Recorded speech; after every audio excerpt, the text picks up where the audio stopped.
My name is Deb Rieger, your host and producer of Mocassin Tracks. A visitor to Turtle Island, we are moving with decolonization and re-indigenizing with Earth as mother and all life as family. I want to thank you for tuning in today and supporting the original peoples wherever you are.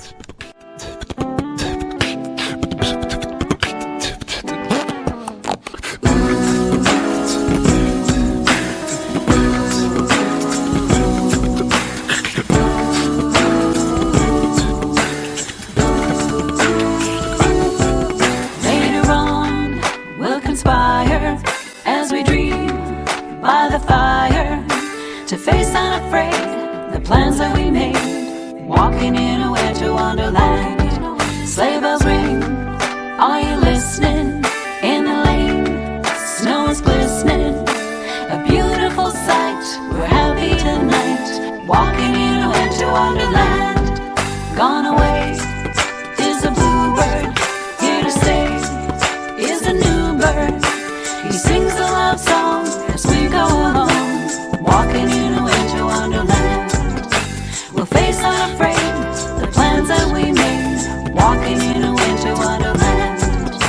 We'll frolic and play the Canadian way, walking in a winter wonderland. You ready to go? Rock and roll. All right. I want to welcome back to Mocassin Tracks. This evening we're talking to Sandra Sutter, and she is an award-winning singer-songwriter living in Calgary, Alberta.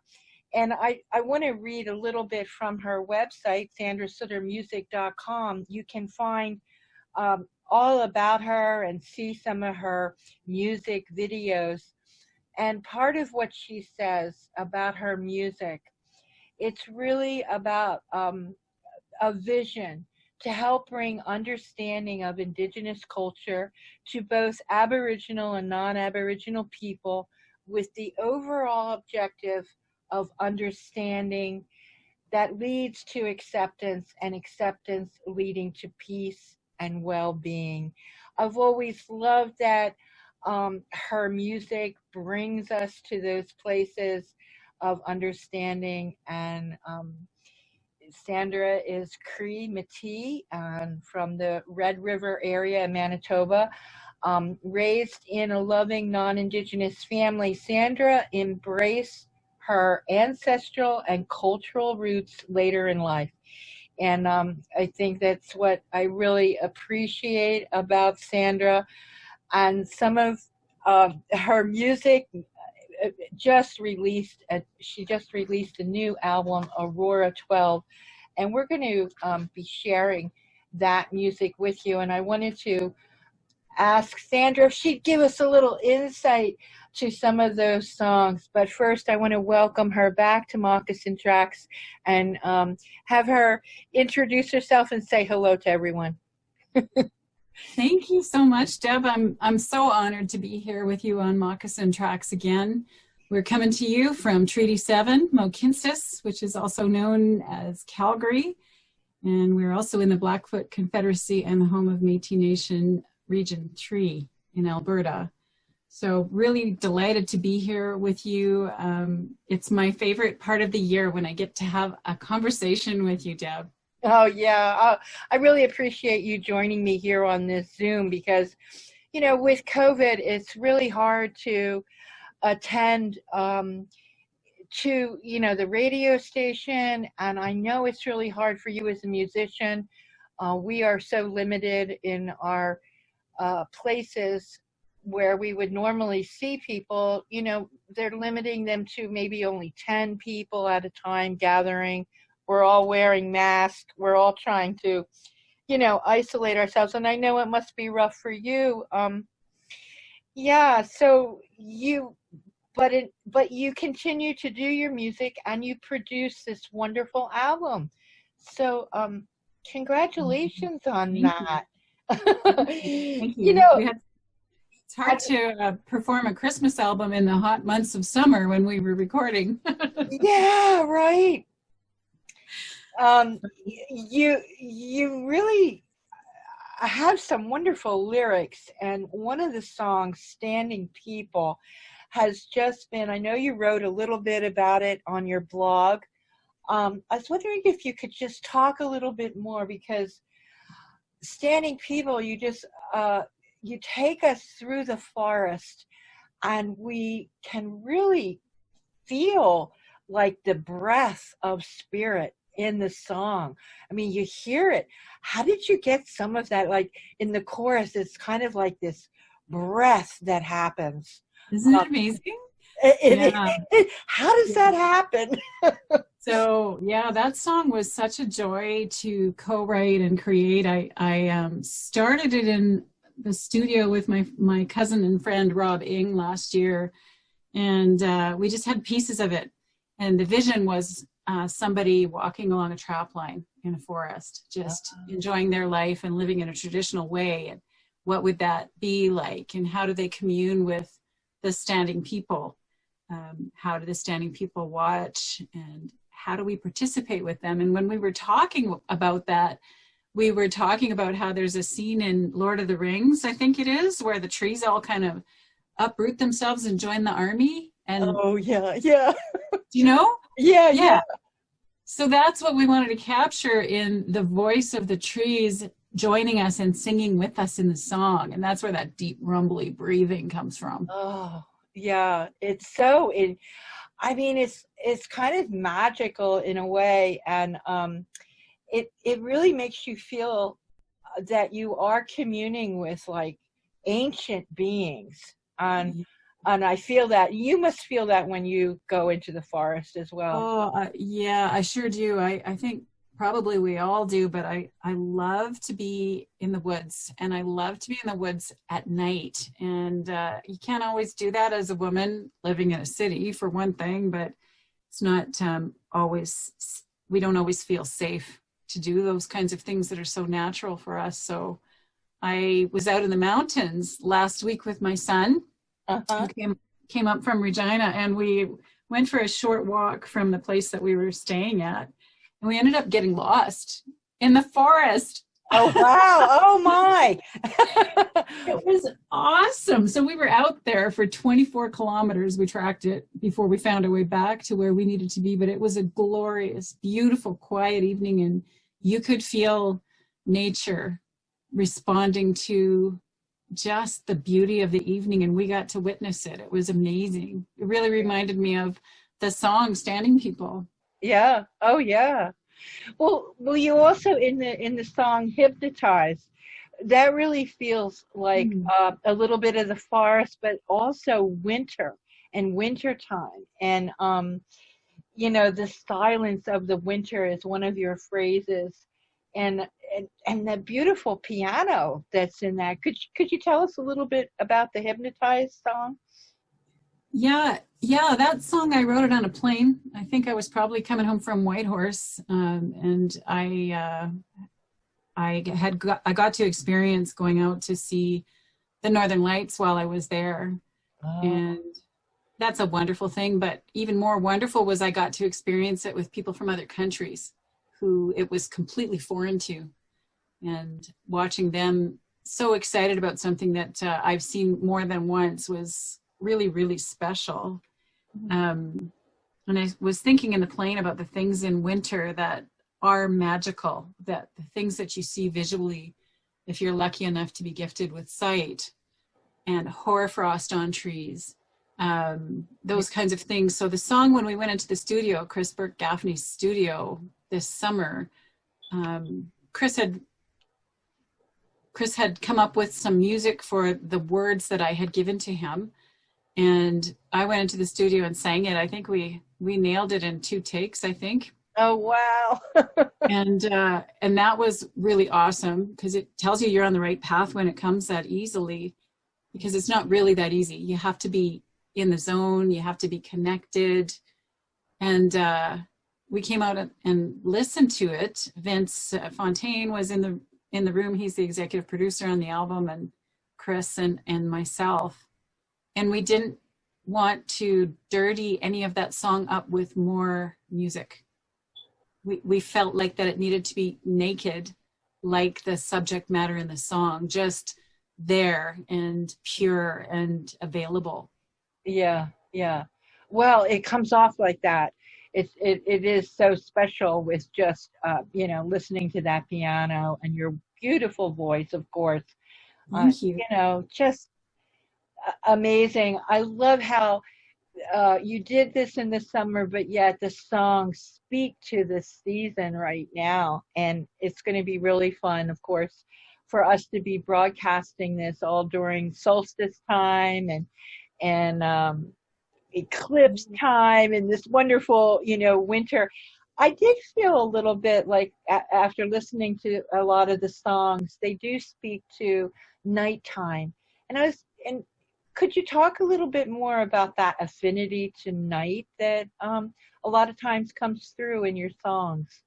That's really, really interesting. I don't know that I consciously would have thought of that until you mentioned it, Deb. Yeah. How interesting. I feel like there's this time of day. There's a time of day in the morning, and I can tell you honestly, as a musician, I don't see it that often. But I do see it at night, right? Like that time of day when the sky is magically indigo blue purple. It's just shifting over between the full light of day and approaching sunset or just after sunset. I feel like that time of the night is full of magic. And then when you can get into the darkness of night, I think for me, it allows more creativity. And now that I think about it and chatting with you about it, I realize that in my early days of writing with other people, when I wrote with other people in the room, there was a fellow named Kent Don, who was a good friend of mine I used to write with. I had to get him to turn the lights off or I couldn't do it. Oh, wow. Yeah. That's I didn't interesting. Yeah. And I still do. I still write in the dark. Not always, but often. And my studio in my house is in the basement, in the dark. Uh-huh. Yeah. It's very interesting. I'll have to think about that more. Well, like you said, I think it is a magical time when the sun is disappearing and sometimes the moon will be there for us. And it does feel magical. I often want to give thanks during those times of transition, early morning or early evening when the sun is setting. It seems like an easier time to maybe commune with those spiritual thoughts that we have. And I don't know if you feel the same way, but it does feel like a good time to reach out to spirit, reach out and give thanks to, so much of what you write about is the natural world. You came out with Burn in Me last year. It was on that Fireside EP that you put out. I think that was the first time I heard it, Burn in Me. And could you talk a little bit more about that song that, once a stone, now a quarry, it ends with just a real coming together. And, it tells a story. Yeah. Like Christmas time is the time when, maybe not this year. This year, I think that we're kind of more experiencing the same things than usual. But I wrote that song with a mind to the people who are ostracized from their families, or people who are homeless, or people who can't find their families, people who've been removed from their families and don't even know who their families are. Mm-hmm. And how you could be walking down the street and you were walking, in a rural area, you could see lights on in a house and people through the window on the other side enjoying their time together. And how does that feel when you're on the outside? And we know that people at this time of year especially want to be inclusive of others and experience joy with them. Nobody wants to be alone at this time of year especially, because it feels like a time when we are supposed to be together. So this is going to be a really interesting year. Mm-hmm. And Burn in Me is about the fire that burns within us that connects us all. So that story about maybe a woman who's on the outside looking in, hoping, wishing that one day she could be experiencing that same togetherness that family is experiencing. Yet the man comes out and he's missing something in his life that someone like her can give to him. And they recognize that in one another. Yeah. So becomes a love story in a way. Yeah, and we don't know if that's maybe his mom or sister or somebody that he used to know or a stranger, and that could be different based on whoever's listening to the song, and I think that's really important. Yeah. Well, I love how it ends with, this acceptance and coming together, and this feeling of unity, and the whole vision of, once just a little stone and then, a huge pile of stones reminds me of those prayer piles that you would see people bringing their little stone and adding it to the collective prayer in a way, Yeah, it's a good one. And of course we love the I don't know if we guess we could call them cover songs, really. The Drummer Boy, the traditional Christmas, Have Yourself a Merry Christmas and Winter Wonderland. They're very well done and so much fun to listen to. I'm going to go out with Sparkling Light because it's just so upbeat and just, I don't know, just fun and kind of, to wrap up the radio show. But tell us a little bit about some of these songs, and do you have a favorite? You must love to sing Christmas songs. Does your family ask you to sing? Oh boy. Have yourself a merry little Christmas. Oh. I do love that song because it's so simple, and that's what we want for one another, is for people to experience joy and lightness. Yeah. So that's a fun song. Plus I've got all these other artists that I love to listen to that, Martina McBride, Trisha Yearwood, lots of the ladies of country have covered these songs. So it's a real honor for me to be able to cover them as well. But the most fun, I think, for me on this one was bringing Dion Blackman, the beatboxer from Coal Lake First Nation, into play with us. Yeah. You'd think we would have brought him in on Little Drummer Boy, but no. And then you'd think that, I've been doing this a long time. You'd think I'd know a couple of things here about music, but I wanted to bring him in on Oh Holy Night. And Chris had to talk me down from that one. Thank goodness he did. That would have been a juxtaposition of styles that would be really hard to get your head around. So we put him in on Winter Wonderland and had so much fun with that, throwing a beatboxer into a Christmas carol. Yeah. I like that one too. It's just really cool. So tell us, you probably are not performing out that much, but how do you feel, for your future projects? Are you continuing to produce some music? Is it a low tide for you here? In that way?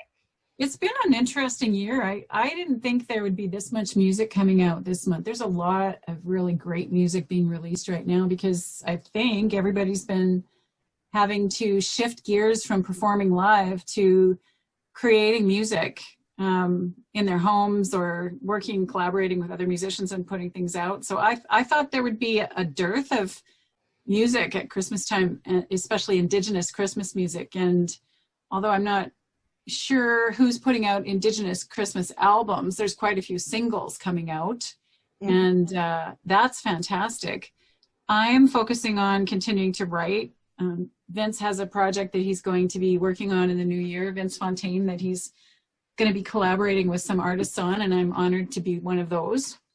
I don't know if he's sharing that with people yet. I'm not going to share anything about it other than that we'll continue to work together. Yeah. And my ultimate goal, Deb, is to put out quite a few more albums related to the theme of the Cluster Stars project, bringing people together and providing that music for people so that we can continue to address some of those tough issues through music, like domestic violence and homelessness, and the things that we can talk about and find a way to create a better reality for ourselves through.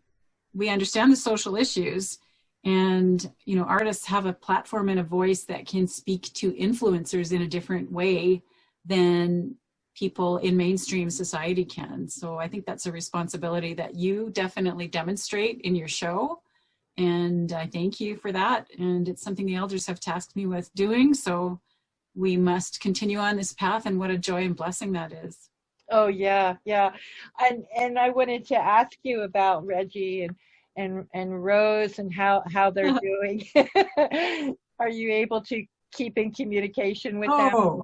Those guys are amazing. They've learned how, like, they're online, they're on Zoom all day long. Oh wow, good for them. Helping, praying. They smudge online. They found ways to be able to address some of the protocols of being ceremonial people through smudging. But at midnight last night, we lost a very important elder. All elders and people are important, but this was a very intimate member of the elders circle in our area. And so we lost Daphne Good Eagle, Kelly Good Eagle Senior's partner, to COVID-19. Oh. And then Reg and Rose let me know today that there are 10 other people in their community who they found out today have tested positive. It's happening in our communities all across Turtle Island, and prayers are needed. So they're doing okay, and they're finding ways to be able to continue to support organizations and people through COVID, but they're also really hurting. It's a struggle for many of the reservations are really being hard hit, and I have to admit to you that a lot of times when I'm on social media, it's hard not to cry because people are sharing about their losses and about their grieving, and it becomes a big collective sad story. So I know we're all individually working hard to continue to maintain a big heart to embrace what is going on and to stay grounded. I love that you share your music. I love that you're so committed also to helping us all find peace and helping us all be well, and that and your music does that. It is really it's really beautiful to listen to, and I am so honored to be able to share with our listeners your story. So it's really fun. Would you want to share any other insights that you might have that you've been experiencing yourself? I am writing about what I'm experiencing in this time, and I feel like that some of what you were mentioning earlier, depression is like a lover who wants to have a piece of us and never let go. And we have choice in these things. So I think, being able to be out in nature helps us to have more strength when it comes to dealing with things like losing somebody to sickness or not being able to be with our families. And the other thing that came to mind when you were talking, Deb, was, have you heard of the author Richard Wagamese? No. So his last name is spelled Wagamese. And his legacy when he left this world is a a whole lot of writing that is just incredibly beautiful. One of the books that he wrote, I have in front of me in a different room, or I'd have access to it. I think it's called One Drum. But in it, he talks about that he's learned from his elders that tears are ceremony. And so when we're experiencing the things that we're experiencing because we're not living life as we normally would today, and you talk about being on social media and crying because of the pain that you're experiencing, that other people are sharing with you, their loss, how they're feeling, that honoring that feeling and crying is a really good thing. And maybe that's what we need to purify the world we're living in so that we can be renewed and healed all together. Maybe we all need to cry. Yeah.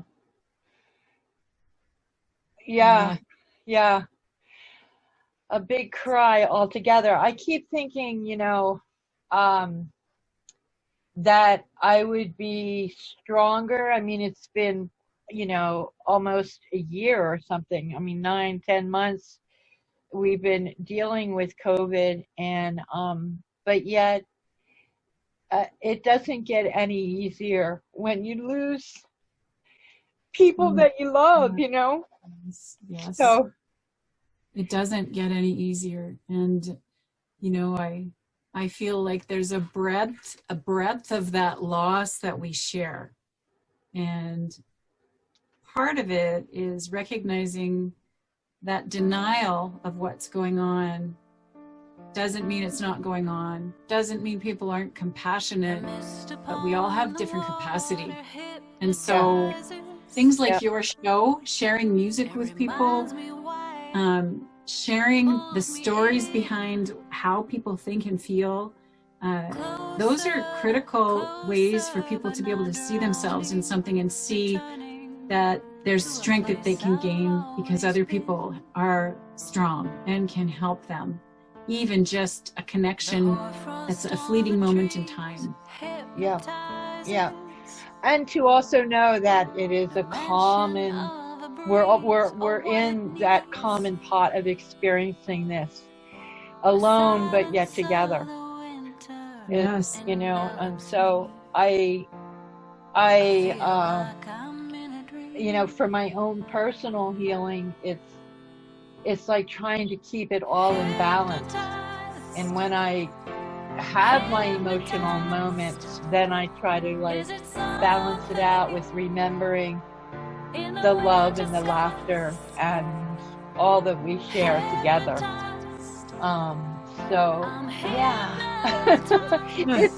It's all good. It's all good. And and every day above ground. Yeah. So I just really appreciate the work that you're doing. And is there anything else in closing that you would like our listeners to think about as we play your music? I just want people to have, experience the magic of this season, no matter what you believe. If you're Christian or non-Christian, no matter which of our families you are, whether you're Indigenous or non-Indigenous, doesn't matter, because the stories and the legacy of the stories in all of our faiths, including the Jewish faith that celebrates Hanukkah this time of year, they're incredible. They've lasted for so long. They've lasted for millennia, centuries, and we all have stories that we can celebrate together. So my comments for people are just to enjoy this season with open eyes, fresh eyes, like the eyes of a child, and experience that joy that you see in others. And if you don't see it, imagine it, because your imagination is really powerful. Oh, thank you so much. It's truly been an honor to talk to you this evening, and thank you so much for your music. Thank you for having me, and thank you for spinning my tunes and doing the important work that you do. I so appreciate it, and I appreciate you, Deb. Thanks for Mocassin Tracks. Oh, thank you so much for saying that. Okay, I'm going to stop recording.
Let the snow fall, let it fall, let the joy cheer us all.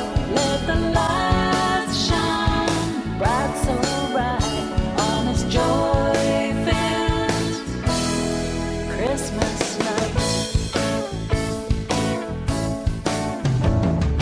Churches are full this magical eve. People all wanna believe in the innocence of an old story, and we need to remember that glory. Let the snow fall, let it fall, let the joy cheer us all. Let the lights shine bright, so bright on this joy-filled Christmas night. All around us, all the sparkling lights on this joy-filled Christmas night.